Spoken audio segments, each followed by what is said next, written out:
사랑하는 성도 여러분, 아무것도 할 수 없는 아버지. 물론 나이가 들어서 주름이 깊이 패일 수도 있었겠습니다마는 인생의 노년에 우리 시대의 지성이라고 했던 이어령 선생님은 사랑하는 딸 이민아 목사가 암투병을 하며 죽어가고 있을 때 아버지로서 아무것도 해줄 수 있는 것이 없었다. 나는 그저 무력한 아버지일 뿐이었다. 그걸 지독하게도 깨달으셨던 분이죠. 그래서 그는 이렇게 글을 남겼습니다. 딸이 아파하는데 내가 할 수 있는 말이 하나도 없더라. 평생을 언어와 논리로 세상을 해석해 온 이어령 선생님이셨지만 딸의 암투병 앞에서는 그 어떤 지성도 문장도 무력해졌더라. 대신 아파줄 수도 대신 죽어줄 수도 없는 자리, 그 절망의 끝에서 그는 비로소 나 자신이 신이 아닌 그야말로 연약한 존재라는 것을 인정하게 되었다는 거죠. 오늘 요한복음 4장 43절부터 54절까지 본문 말씀 가운데 보면 또 다른 아버지 한 사람이 등장을 합니다. 왕의 신하였습니다. 여러분, 왕의 신하니까 그는 얼마나 대단한 사람이었겠습니까? 헤롯 왕가의 고위 관리였는데 권력도 재력도 있었지만 죽어가는 아들 앞에서 아무런 소용이 없는 거예요. 그때 저 가버나움에 살고 있었는데 저 가나에 예수 그리스도가 오셨다는 이야기를 소문으로 듣습니다. 그 예수 그리스도가 약한 자를 고치셨다는 이야기를 아버지는 들었겠죠. 그는 앞뒤 죄지 않고 즉각적으로 달려갔습니다.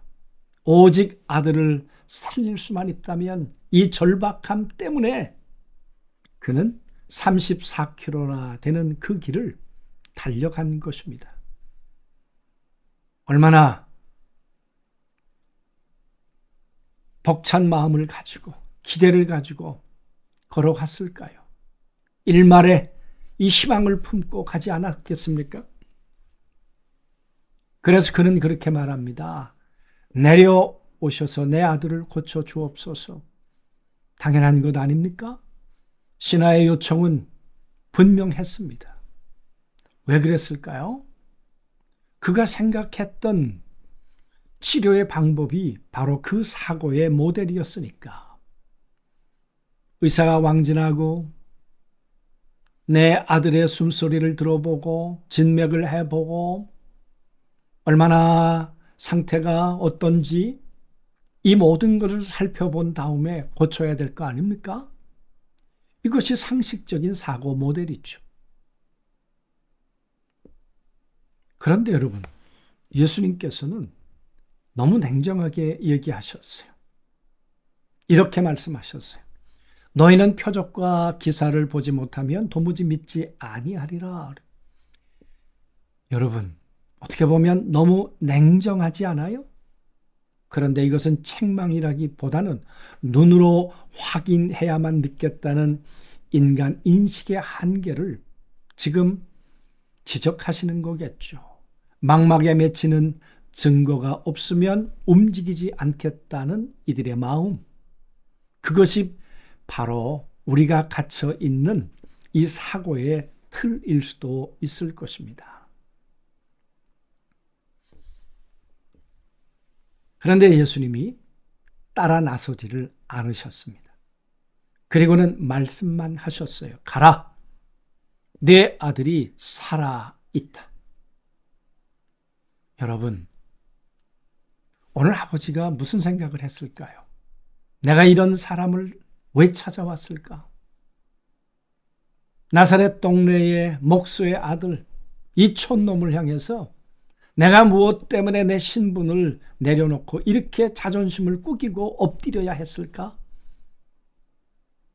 그런 마음이 안 들었겠습니까?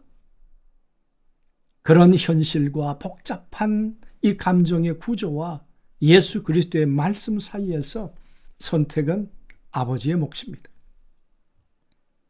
눈에 아무것도 증거가 보이지 않는데 이 말씀 한 구절을 듣고 발길을 옮겨야 하는가? 그렇게 옮겨갔는데 내 아들이 만약에 살아나지 못한다면 나는 이 예수 그리스도에게 정말 농락당한 거죠. 사기당한 거겠죠. 그런데 성경은 오늘 이렇게 기록하고 있습니다. 말씀을 믿고 가더니, 놀라운 반전 아닙니까? 그는 표적을 확인하고 간 게 아니었습니다. 예수님의 입에서 나온 말씀을 사실로 받아들였다는 거죠. 보여주면 믿겠다는 사고방식에서 말씀하셨으니 이루어졌다는 사고방식으로의 전환. 오늘 이것이 요한복음 오늘 본문의 4장 43절부터 54절까지의 핵심 아마 메시지가 아닐까 싶습니다. 초대 교회에 고통당하는, 박해당하는 성도들, 눈에 보이는 현실과 보이지 않는 말씀 사이에서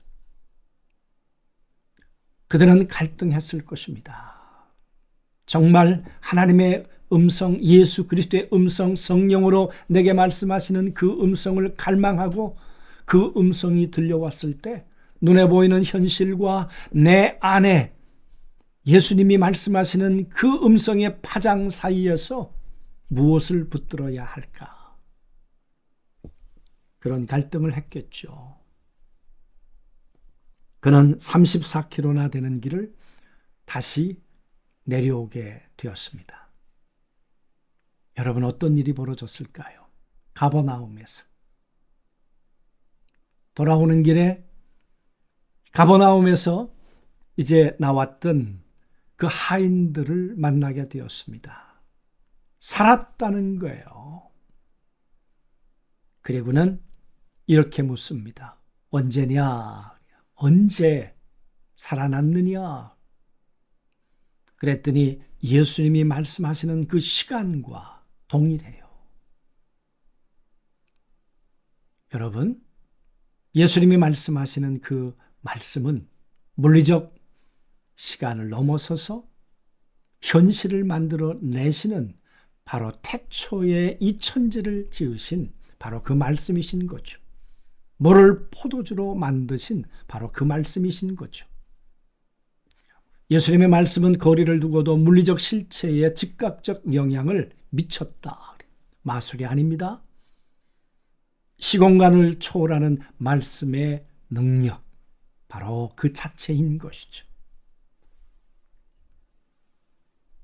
오늘 이야기의 결론이 뭐겠습니까? 자기와 온 집안이 다 믿으니라. 처음에는 아들의 병을 고치러 갔으나 돌아올 때는 생명을 주관하시는 분을 만났습니다. 한 가정의 생각의 전환이, 한 가장의 생각의 전환이 온 가족을 구원으로 이끌었습니다. 이제 눈에 보이는 것이 전부가 아님을 아는 사람이 된 것이죠. 우리는 첫 번째 표적, 물을 포도주로 만들었을 때 11절에 이런 문장을 우리는 기억하고 있습니다. 제자들이 믿으니라. 제자들이 예수 그리스도 안으로 들어와 이제 예수 그리스도를 믿기 시작하였더라. 여러분, 오늘 이야기는 바로 두 번째 표적입니다. 이 두 번째 표적을 통해서 우리에게 보여주고 들려주는 결론은 무엇입니까? 자기와 온 집안이 다 믿었더라. 우리에게 표적을 보여주시는 이유 무엇이겠습니까? 바로 믿음을 생성시키기 위해서 그런 것이죠. 표적이 목적이 아닙니다. 표적을 통해 표적을 지금 말씀으로 일으키시는 예수 그리스도 안으로 들어와 믿음을 갖는 것, 그것이 표적의 목적인 것이죠. 표적만 우리가 요구한다면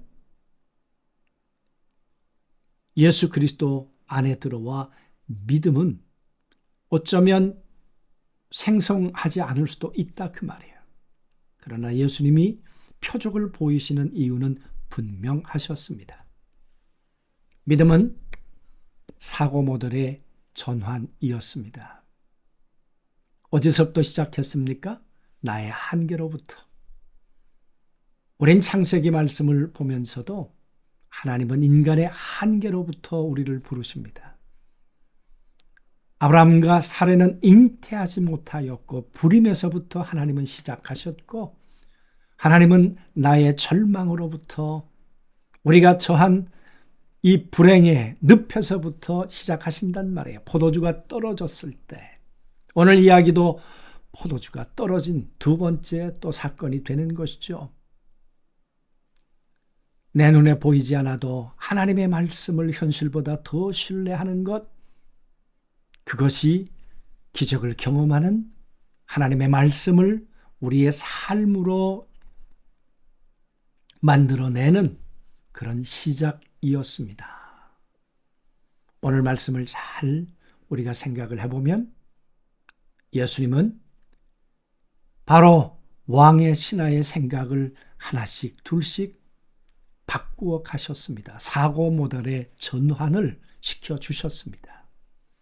그리고 그 결과로 그와 그 가족이 믿음 안으로 들어오도록 만들어 주셨습니다. 오늘 우리들에게도 내가 가지고 있는 생각과 예수님이 가지고 있는 생각 사이에 갈등이 있을 때 주님은 우리의 생각의 전환을, 사고의 모델을 바꾸어 주시지요. 그래서 우리의 삶이 무리변의 포도주가 되도록 오늘 말씀처럼 절망이 변해서 희망이 되도록 만들어 주시는 분이 바로 우리 주님이시죠. 여러분과 제 삶에 이 주님의 모습이 오늘도 역사하기를 원하십니다.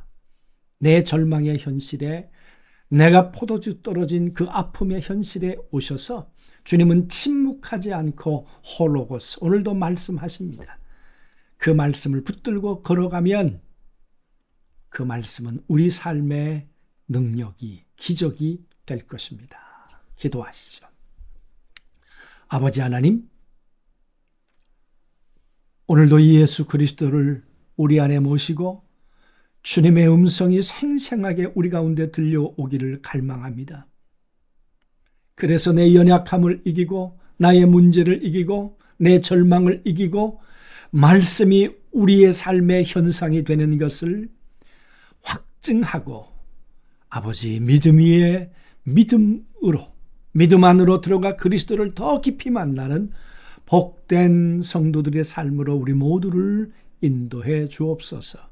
예수 그리스도 이름으로 기도하옵나이다. 아멘.